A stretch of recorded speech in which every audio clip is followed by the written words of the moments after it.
यहाँ की जनता का एक सवाल है कि पानी की समस्या को लेकर तो अभी हल होने को जा रहा है। ज़्यादातर सिर्फ लोंगडिंग टाउन में ही नहीं, पूरे गांव में अभी पानी ज़्यादातर गांव को अभी पहुंच रहा है। लेकिन जनता का ये बड़ा इश्यू है कि ज़्यादातर गांव लोंगडिंग डिस्ट्रिक्ट से ऊपर पंचो वक्का इस एरिया में है सर। तो हाईवे को लेकर अभी कानूनी से लोंगडिंग तो ही है, तो आगे हाईवे कभी आ पाएगा कि भी या नहीं, ये सवाल। सभी गांव में हाईवे लेके जाना ये तो पॉसिबल नहीं है, मगर मैं इतना आश्वासन करेंगे सरकार की ओर से कि जिन जिन गांव में रास्ता नहीं है उसको हम लोग आने वाला दिनों में जरूर रास्ता हम लोग बना के देंगे। रास्ता भी देंगे, पानी भी पहुंचाएंगे, बिजली नहीं है तो और भी बिजली भी हम लोग पहुंचाएंगे। ये सरकार का वादा रहा। और यहाँ काफी सिग्नल रोड है सर, और पहाड़ी इलाका में काफी टर्निंग है, जिसके कारण कल भी एक बस का एक्सीडेंट हुआ है जिसमें स्पॉट डेथ हुआ है ड्राइवर का, और पब्लिक का काफी इंजूर हुआ है। उसको लेकर आपका तरफ से क्या कहना चाहिए? नहीं, ये तो खेद है, ये तो हमें अफसोस है कि वो तो मतलब इस प्रकार का इंसिडेंट वो तो हो जाता है, वो तो हो जाता है। इसमें जो भी लोग इसमें गुजर गया या जो लोग मेडिकल में है, सरकार की ओर से जो सहयोग है वो पूरा दिया जाएंगे।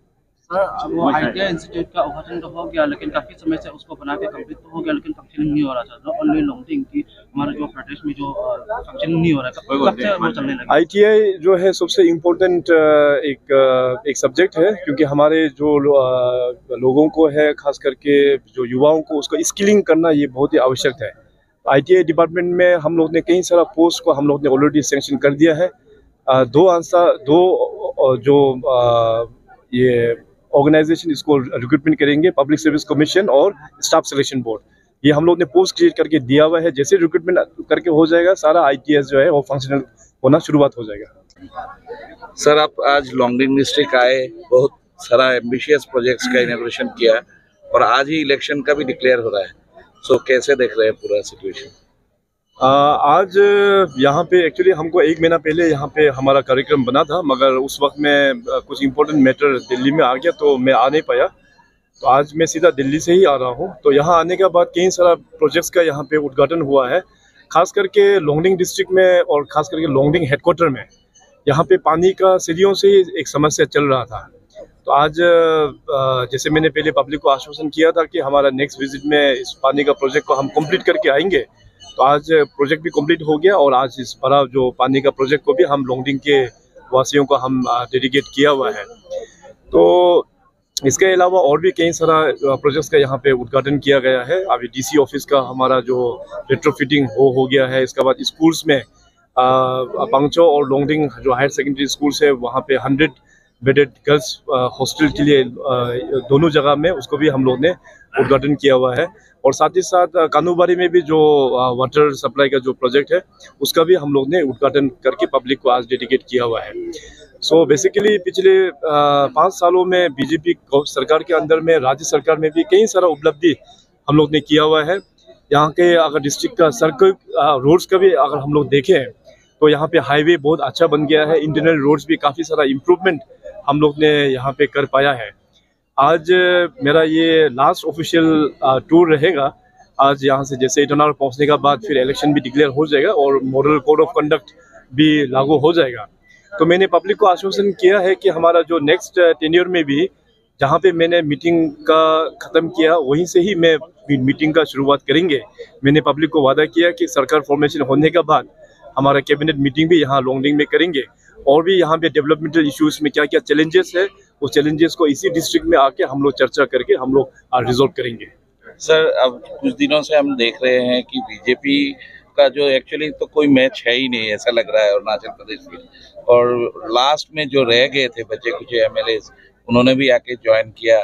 तो किस तरीके से प्रॉस्पेक्ट 60 में से कितना होगा और 2 पार्लियामेंट्री सीट में से कैसा होगा सर? सबसे पहले तो क्योंकि जिस प्रकार से यहाँ पे स्टेट में जो काम हुआ है, हमारा जो visionary prime minister Narendra Modi ji के सपोर्ट और उनका लीडरशिप में इस तरह का डेवलपमेंटल काम एक हिस्टोरिक है। ये अपने आप में ही एक रिकॉर्ड है। इस तरह का काम हम लोग ने पहले कभी देखा नहीं है।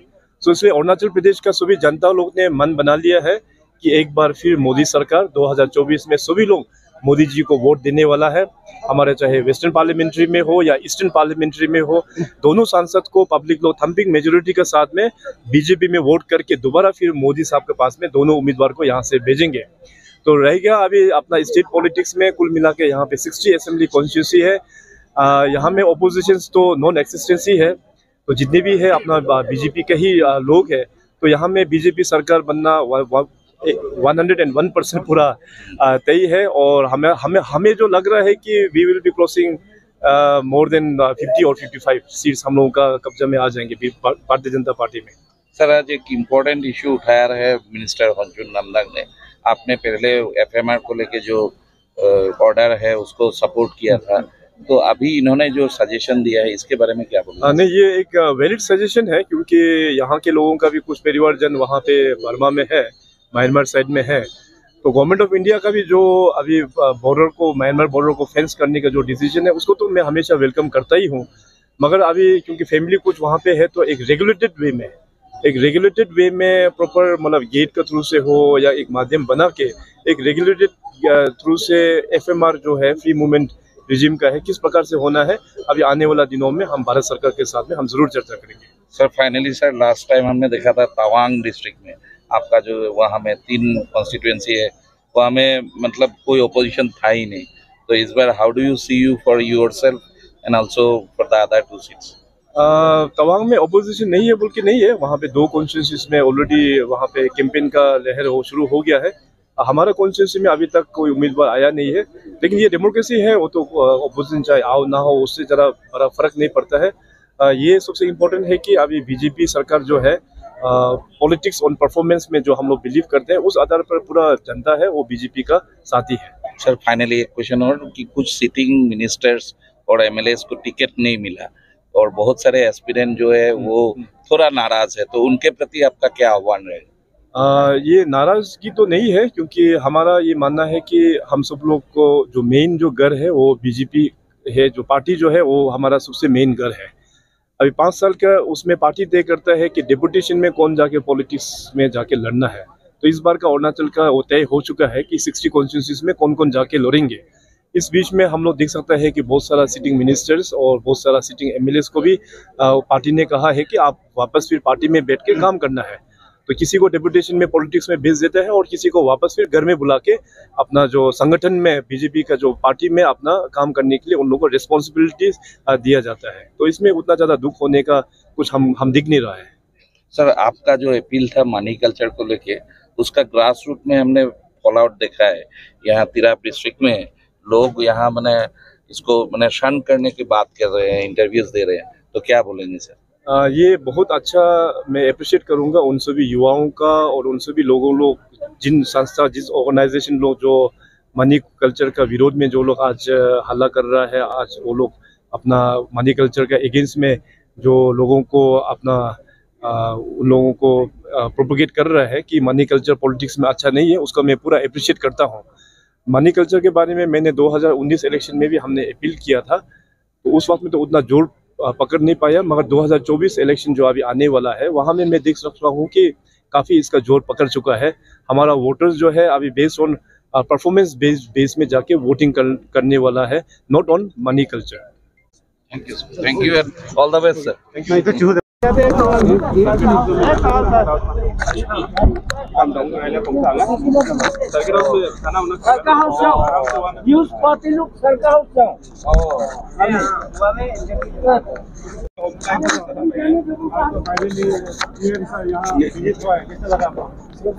बहुत अच्छा लगा हमारा